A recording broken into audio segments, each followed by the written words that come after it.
be terribly familiar with, but on your right is Raymond Perez. And the reason you might know who that is, outside of being the 74th ranked player in our Open Series, is that he ended up 9th place at Pro Tour Theros, his very first Pro Tour. Quite an And accomplishment. that is one heck of an accomplishment. Quite an accomplishment. Winning a PTQ, going to your first Pro Tour, and getting 9th place on Breakers. The top 8 was locked. Unfortunately, he wasn't able to play for it. But yeah, I mean, he played Esper at that tournament. 9th place, obviously qualified for the next Pro Tour in Valencia. That is coming pretty quickly here. And this go around, he's playing Mono Blue Devotion. Starting for the judges familiar, he's playing against Cody Howard, playing Mono Blue Devotion. As we know, as the pack rat is going to join the table, more often than not, it is Mono Black who defeats Mono Blue. I do believe that it's a slight edge to the Mono Black player. I think who's on the play, that's a big part of it. I think the blue deck can sideboard in such a way to have a positive post-board matchup, but Raymond's going to be put to the test here. If he doesn't have an answer to this pack rat, we've seen this be able to run away. We've seen pack rat be able to run away with games against Mono Blue Devotion all the time. But Raymond actually has the rapid hybridization here to stop any of that from happening. Cassie and Cody's upkeep, give him a Frog Lizard so that he cannot attack with the 3/3. So now Cody's actually going to have to play some real magic here as opposed to just activating Pack Rat a bunch and killing Raymond that way.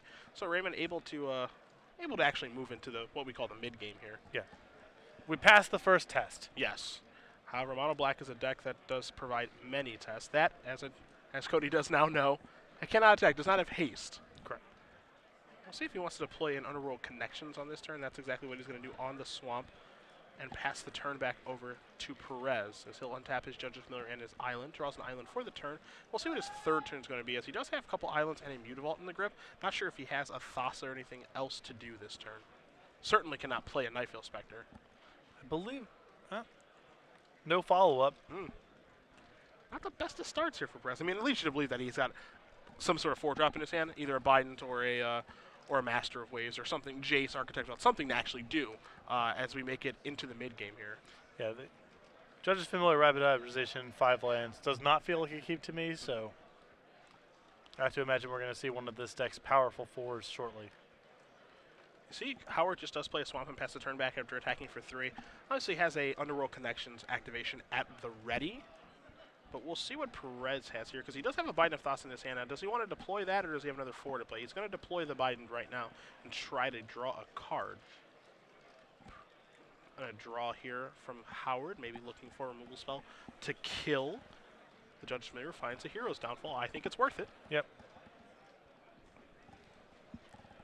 Judge's Familiar, yep, sack bay 1. Ha ha ha. Gotcha. Yep. As Howard is going to untap, he'll take a draw step here. Now he's starting to pull ahead a little bit now that he's got connections online. He draws a Gray Merchant.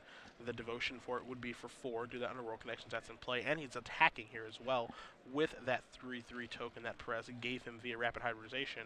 And now here's a Desperation even that's added to the table. So Perez is in some trouble. Yeah, Cody ahead in every facet of the game right now. He's ahead on cards, ahead on mana, ahead on the board presence. Probably overall has more powerful draws in his deck on average. But this Master of the Waves is going to put Cody to the test here. Yep. He has a lot of removal spells for it, but he does need to find one of them. You see there's going to be an evolution here twice with the Cloudfin Raptor. One from the Master of Waves. It's a 2-1 when an 0-1's in play. And then the Master of the Waves token comes into play. Those are 2-1s. So you're going to get a devotion count here of 2, 3, 4 elementals are going to come into play. So all of a sudden Perez has a good board again, and he's also got that Desecration Demon under control. And due to those elemental tokens, assuming the Master does not die. And Step Howard is going to activate the connection, so he's going to draw a card, go down to 16. He'll untap all of those lands, a couple of permanents as well. And he's going to draw another copy of Underworld Connections. Of course, you're looking for a removal spell in his hand to take care of the Master, but you don't find one right now. Yeah, and this is pretty bad for Cody if he can't find a removal spell. Raymond's going to be able to untap and draw a lot next turn if he's able to attack with his board. So you're going to see an attack here with the Frog Lizard. Feeling a little bit frisky. Going to get a double block. So Raymond's going to lose a couple of creatures to get that off of the table. And that double block to me, that's Raymond saying, I don't anticipate getting to untap with this Master of Waves. Yeah. So I'll cash in what you're going to allow me to cash in. Swamp is the land that Howard's going to play. And of course, he has not activated his connections just yet. He's going to deploy another Desecration Demon and pass the turn back, leaving up a Temple of Silence and that Swamp that's enchanted by Underworld Connections. Perez quickly draws and plays a land. Now he's going to deploy another Master of Waves. It's going to be for 2, 3, 4, 5. Yeah, so he's doing pretty good here. And another evolution is going to take place here because the Cloud Raptor is a 2-3. Master Waves, since there are 2 in play, those tokens are going to be 3 2s. So you're going to see that grow. And now we might see Mutable get in the red zone. Tap the Desecration Demon now so that Perez can draw a card. Yeah. Actually 2. More than 2, excuse me. He's going to draw a whole bunch. I forgot all those creatures could attack this turn. But this leaves Raymond pretty exposed to a potential removal spell. Yeah. But I mean, I think he's just. I mean, he didn't have it last turn. Yeah, so. yeah. He's under the belief that he just does not have it. Maybe the thought process is he would have cast it on my main phase. Maybe if he was scared of a counterspell. He ends up taking a bunch of damage here. So 2, 3, 4, 5, 6, 7, 8, 9, 10, 11, 12. That's a lot of damage to be taking. And it's going to go down to 5. It's actually going to go down to 4 after a draw here with the Underworld connections. He does draw a Grey Merchant of Asphodel, which is pretty important to be able to get the life back. Well, he has 2. That's the second Grey Merchant he's drawn, so he might actually just kill Raymond with back-to-back Grey Merchants. Yeah, if he can stay alive. And Desecration Demons are going to get sacked. The triggers are going to, sack the 2 elemental tokens. Now this, he's going to draw a card, go down to 3. That seems a little bit risky. Draw a card. Temple of Silence. Now, if he does play Grey Merchant now, he goes up 2, 4, 6, 8 life. He goes up to 11. Does he just die on the swing back? I mean, there's a lot of damage coming back, right? Yeah. Everything is 3, 6, 9. Yeah, I don't think this allows him to survive. I certainly hope he win. I certainly hope for Howard's case he doesn't end the game at exactly 0. Now, if he puts Grey Merchant in front of a Master of Waves, whatever the biggest creature is, which is actually an elemental, I think he just drew another. Mutable. I think he just drew another Master also. Sure. Just another crusade for his army of tokens. Yeah, which is really, really important here. You see, he's going to say, okay, what happens if you block my biggest creature? Which we could say, yeah, that it's mutable. So you would take 3, 6, 9, 10, 11, 12, 13, 14, 15, 16. Yeah, he's going to take a whole boatload of damage. And if he did draw another Master of Waves, which he did, it's going to put more elementals into play, number 1, but it's going to be that Crusade effect, number 2, for the ones that can already attack. Yep, so a bunch of these horsies are going to come into play. Evolution on the Raptor. I've never seen it become a 4-5 in this deck. New record. Yeah, absolutely new record. Now, not all of those tokens can attack. You see Perez is going to organize the game state here and pass on the decline on the Desecration Demon triggers and attack with everyone. And Raymond Perez will win game number 1 here against Cody Howard. Mono Blue Devotion up again over Mono Black Devotion, but the sideboard changes a lot of things. Yeah, and in that game, as commanding as Raymond's board looked by the end of that game, that was all predicated on Cody not having a removal spell for the first Master of Waves. If Cody's able to pass that test, then none of that really happens, and the Desecration Demons probably kill Raymond in short order. But missed a removal spell, and that was all that Raymond needed to take over that game with Biden and additional Master of Waves. Well, you know what Cody probably has in his sideboard?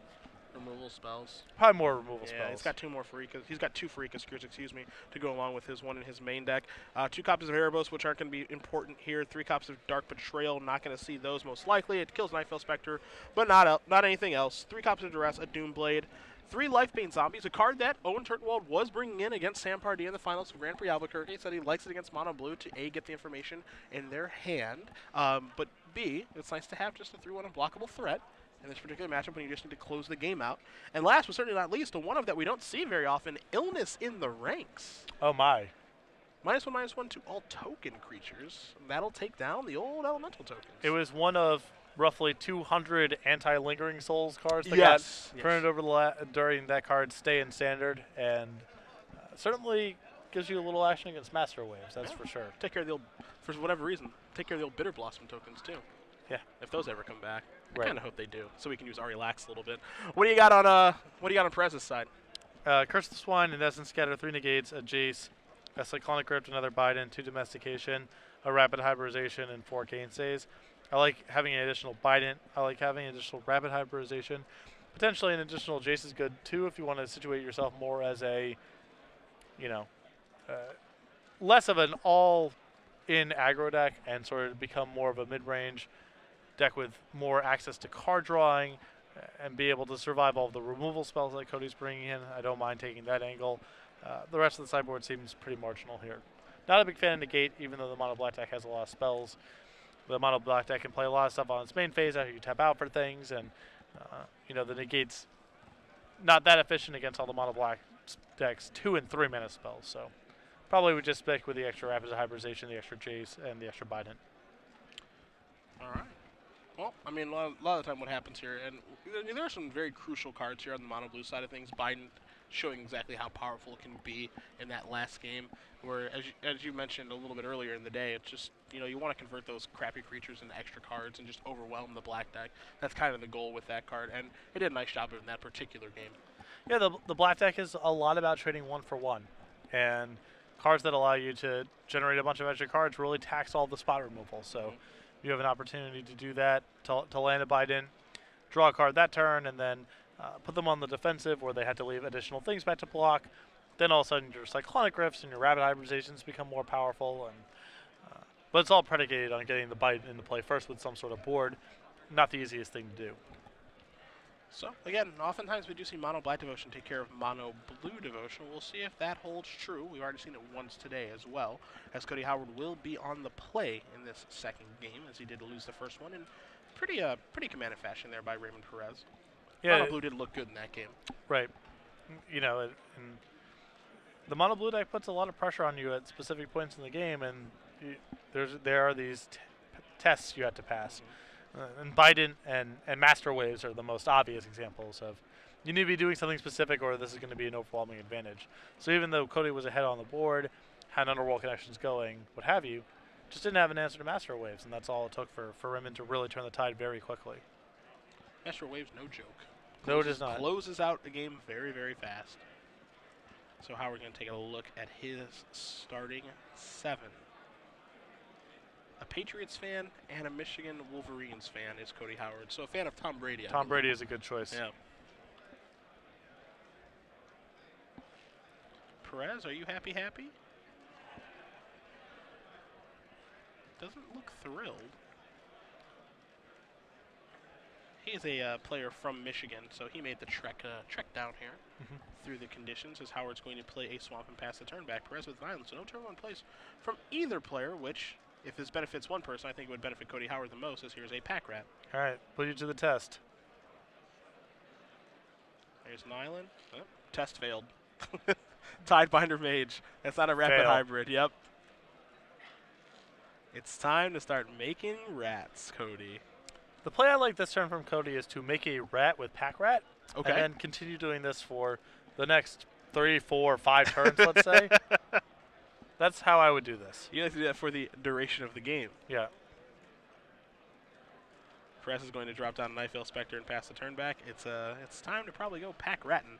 You know, you can cast a Hero's Downfall here, but again, I'm not sure how much you actually care about that Nightveil Spectre. I just want to build a big board. Make a rat. Yeah, I would just make a rat, and you save the Hero's Downfall for the Master of Waves. Right. That's going to try to gum up the board. You just get to keep attacking. Yeah, this is something we see pretty frequently with pack rat is ignore the nonsense, because pack rat validates all of it, and use your spot removal to catch the couple of things that actually matter once pack rat is in play. Master Waves, for example. Play a land. You're going to get in there with the two pack rats, which we can put in quotes 4/4s because we can see a mutable activation and a pack rat activation. So we've got a big time attack here. The clock is on Raymond Perez immediately, and I really, again, like you, I like that play by Howard a lot, where it looked like he brought the Hero's Downfall forward and said, no, man, I just make a rat. Just make a rat. That's all I do.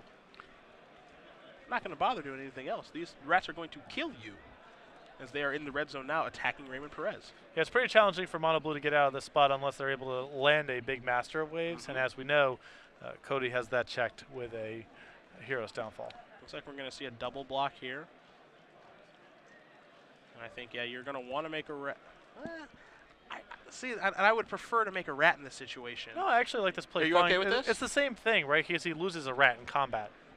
He ends up with 2 rats at the end of this anyway, because he has a 4 power worth of blockers in front of that pack rat. Okay, and I guess he does have a backup Hero's Downfall. My main concern is that he would be without a Hero's Downfall. Sure, yeah. If he was using his last removal spell, I think that's questionable. But the way this plays out, I think is really good for him. And now here is a Master of Waves, which doesn't really do very much. But at the same time, you know, by making the play that Howard did, even if he didn't have another Hero's Downfall in his hand, what would have happened Master Waves comes down and it doesn't generate a huge advantage as it does right now. It just brings 1/2/1 with it. So really not of much concern. Doesn't even have to worry about killing it on this particular turn, with Hero's Downfall, because he can attack safely at this point.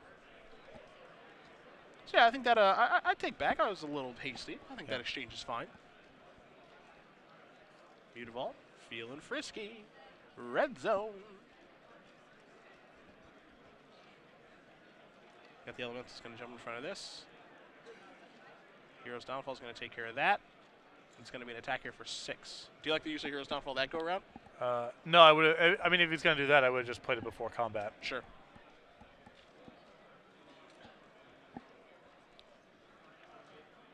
Let's see what Perez has in his hand. He's got a Biden. He's got another Master in his hand. He's certainly behind on the board, behind on the life total, and you can see just how easily Pack Rat can just win a game from turn 2. Yeah, and the problem is that every turn Raymond basically has to play something that impacts the board pretty dramatically. He doesn't really have the breathing space to say play Biden and then try to set up a bigger Master. He's almost compelled to be chum blocking each turn because the rats represent so much damage. And same thing if you set up a card like Thassa itself, where you would like to play it and control your draws a little bit, but that means that you have your defenses down. So here comes another Master of Waves with another Elemental joining it. So exact same position as last time, except for Cody has an extra land. He gets another draw step too. Gray Merchant is in the grip right now. There's also a Devour Flesh and a mystery card. The mystery card is a Ratchet Bomb, which doesn't really do too much right now. He could play Ratchet Bomb, blow it for 0 to take care of the Elemental token. I don't think that's really necessary, though. I just like attacking with the rats again. Yep. I would not send Mutavault, just animate it, especially with Gray Merchant in hand. I mean, he has to, all of these hits just add up. I mean, you think about it, there's not really a very profitable block here for Perez in this situation. He can double block something, but, Howard does have a Devour Flesh to take care of the problem. It looks like he's going to cast Devour Flesh right now, however. Maybe Ratchet Bomb, one of the 2 mana spells that he does have in his hand.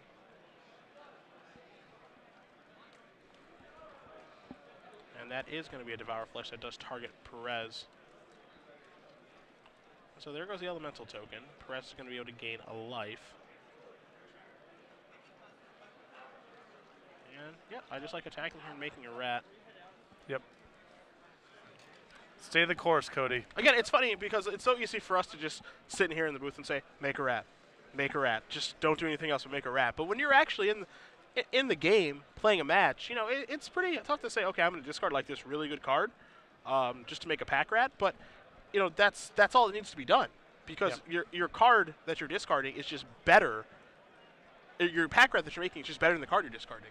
Yeah, and also it's not just about the pack rat that turn, but it's all your other future pack rats that get so much better once you start making them right away.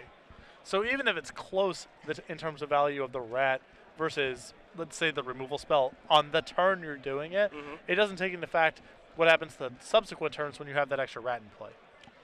Judge's Familiar and Thassa are going to come into play here. Cody's going to discard his Gray Merchant to make a rat. He does have the last card in his hand is a Ratchet Bomb. He'll take a draw step here. He drew a rat. It may look like a swamp, but it is a rat. Still a rat. Mutavault's going to get animated. Safe to get into the red zone here. And so that's what every creature is going to do. Pack rats are 4/4s. Blocks are no good, and you get to make another rat here. So with Thassa not turned on, Perez is going to concede this particular game. Another one for Pack Rat. Congratulations.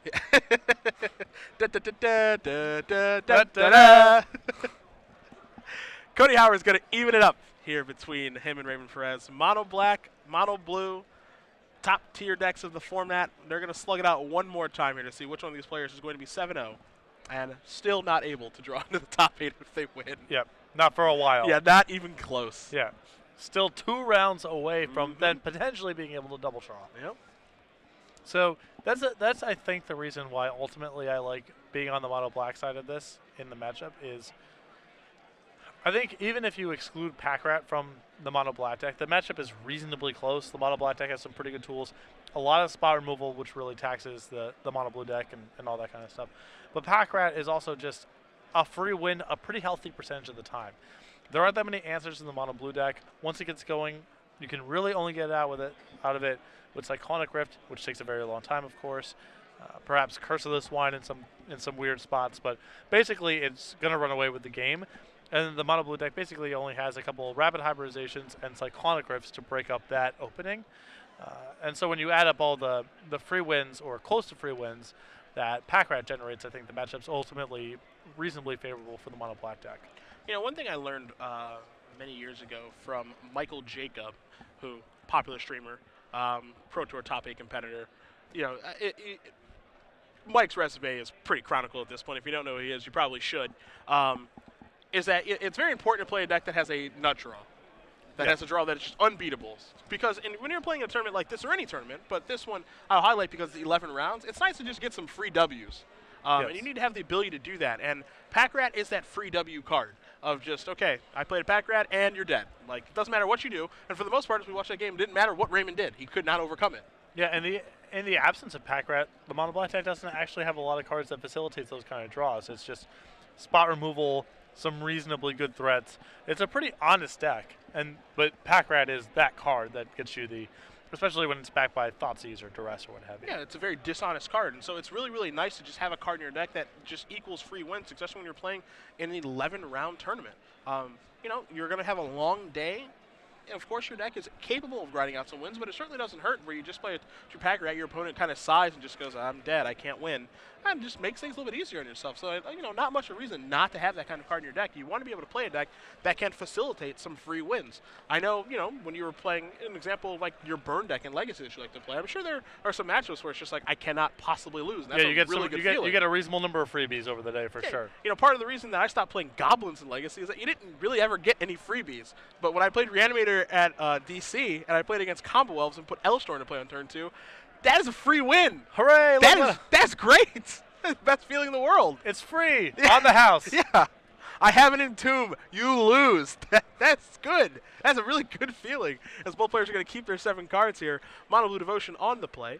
2 islands. Tidebinder Mage. Grizzly Bear in this particular matchup is going to come into play. We'll see if Howard does have his free win card in his hand. He does play a swamp and plays and just passes the turn back. So now we have to actually play a game of back and forth Magic. And in fairness, Pack Rat is much less of a free win on the draw. 100% agree. Yeah. Possible for a good, you know, this sort of draw, for example, might actually be able to keep up with a Pack Rat. Yes. Now here's a Devour Flesh, going to take care of the Tidebinder Mage, going to keep Thassa farther away from its devotion. And make no mistake about it, Mono Blue does have some I-win draws as well. Of just going, you know, 1-drop Frostburn Weird, Nightveil Spectre or Thassa in the Master of Waves. Like, it has those draws. They do exist. As here's a Lifebane Zombie showing a Thassa, a Master of Waves double island. This feels like kind of one of those draws. Yes. That it's just very, very powerful draw from Mono Blue. They've drawn the 2 most important and most powerful cards in the deck, in Thassa and Master of Waves, and Thassa's going to be able to control the draw steps moving forward. And being under no pressure from Pack Rat or anything else is critical to giving Thassa the breathing space. And, you know, as the game progresses, Raymond's going to be able to have spots where he lands enough devotion to turn Thassa on, make Thassa unblockable, and hit. Even if Thassa's not going to be on for the entire game, Raymond can probably cobble together enough spots where that damage is really going to add up. Lifebane Zombie going to come into the red zone here, going to knock Perez down to 19. He did go up to 22 because of that Devour Flesh. Here's a Desecration Demon from Howard. He's going to pass the turn back, which will do a pretty nice job of taking care of Nightveil Spectre in the short term. However, we know that Perez has a Master of Waves in his hand, and now things start to get a little bit hairy here for Howard, because now Desecration Demon can be controlled by those elemental tokens. Thassa's Devotion will actually be on. 3 from the Spectre, 1 from Thassa itself, 1 from the Master of Waves. And you want to talk about free, you know, I-win games. It feels like this is one of them for Mono Blue. Yep. Biden of Thassa was the draw for Perez this turn. He's going to tap 4 mana. And there is your Master of Waves. So 5 elementals are going to come into play. 5. That is a lot of those. Sacrifice that. Get in with Thassa, get in with Spectre, Spectre's trigger. It's a good job of racing here by Raymond, just like I said. Got to find spots where he's able to get Thassa to connect. Howard going to draw his card for the turn. It's a Farika's Cure, so actually a pretty timely removal spell there to take care of the Master. Hopefully for him the damage hasn't already been done. Kiss the Master goodbye, at least to make an attempt. We have seen some versions with Museum Skin today. Yep. And it would be pretty good here, to be fair. Could be trying to bluff a rapid hybridization. Howard going to go up to 13 after the Farika's Cure does resolve. Desecration Demon trigger put onto the stack. He You see right now Howard has 2 copies of Doomblade in his hand. Not so great right now.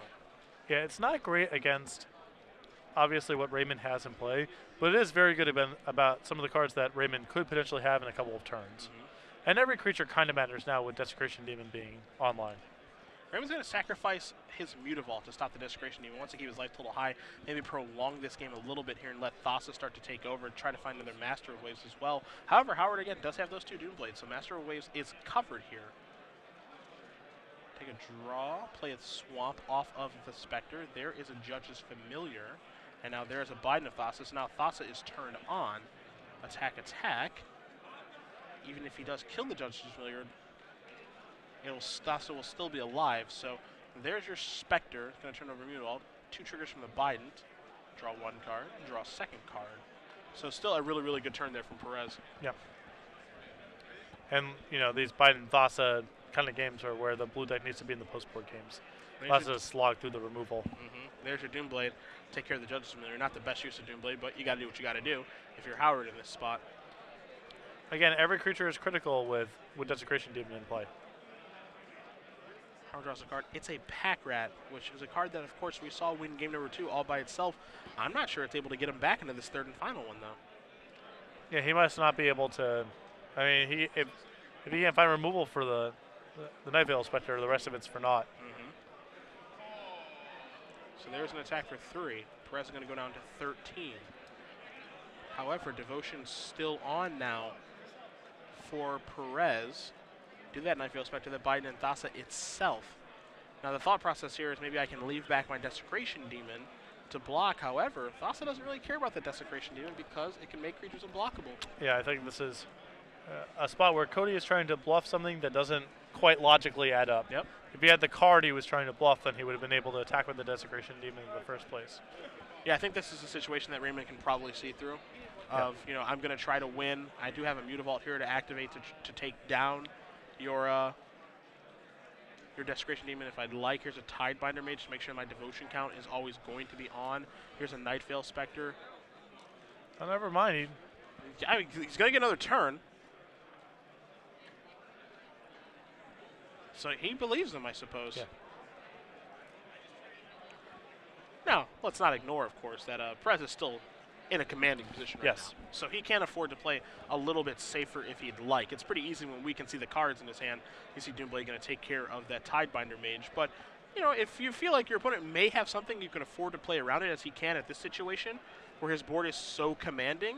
It certainly doesn't hurt to do that. Yeah, it's, as long as he's outside of Gray Merchant range, the risk is pretty low. But there is always some danger of the extra draw steps.